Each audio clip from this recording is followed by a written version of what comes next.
Ұлттық бірыңғай тестілеу көрсеткіші бойынша республикада үздік үштікке кіретін мектеп Шымкент қаласында орналасқан. Нөмірі 90-шы дарынды балаларға арналған мамандандырылған мектебі осыдан тура 10 жыл бұрын жұмысын бастаған. Содан бері аталған білім ұясын мыңға тарта оқушы бітіріп шықты. Оның 69-ы алтын белгі, 39-ы үздік аттестат иегерлері. Ал 700-ден астам шәкірт мемлекеттік грант иеленген. Үздік мектептің өзге де жетістіктері жайлы әріптесім әңгімелейді.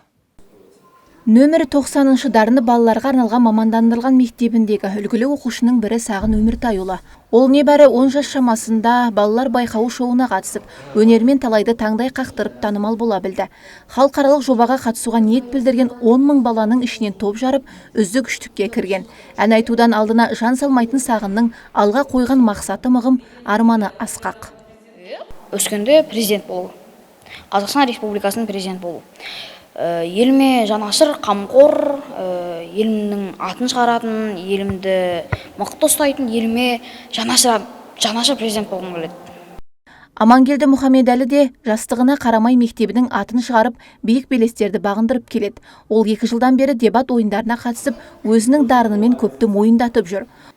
Білім және ғылым министрі Асхат Аймағамбетовтың қолдауымен өте қарқынды жүріп жатыр. Әрбір аймақ өзіндік бір жарыстарды өткізеді, яғни бір жоғары дәрежелі республикалық турнирге дейін. Одан алдын аудандық, қалалық кезеңде де чемпион болып, республикаға жолдама алған болатын біздікілер. Шымкент қаласы бойынша арнайы бір жетістікке жетіп жатыр қазіргі таңда.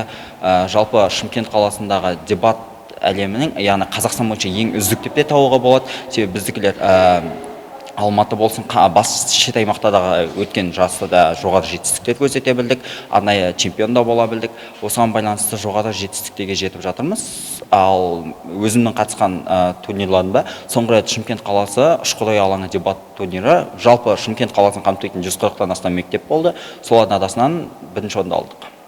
Ал Азизбек Абдухаликов нөмірі 90-шы дарынды балаларға арналған мамандандырылған мектебінің шәкірті болғанын мақтан тұтады. Ол 7-ші сыныптан бастап тарих пәніне қызығады. Оны байқаған ұстаздары тарихты тереңдетіп оқыта түседі. Нәтижесінде Азизбек қазірден ғылыми жұмыстар жазып, жарыстарда топ жара бастаған. Тарихтағы маған ең қатты зерттегім келетін тақырып ол ашаршылық жылдарында. Осы ашаршылық жылдары біздің әулетке де бір зиян келтірілген. Сол себепті мен жеті атамды толық білмеймін. Сол кездегі құжаттарды зерттеп, жеті атамды біліп алғым келеді.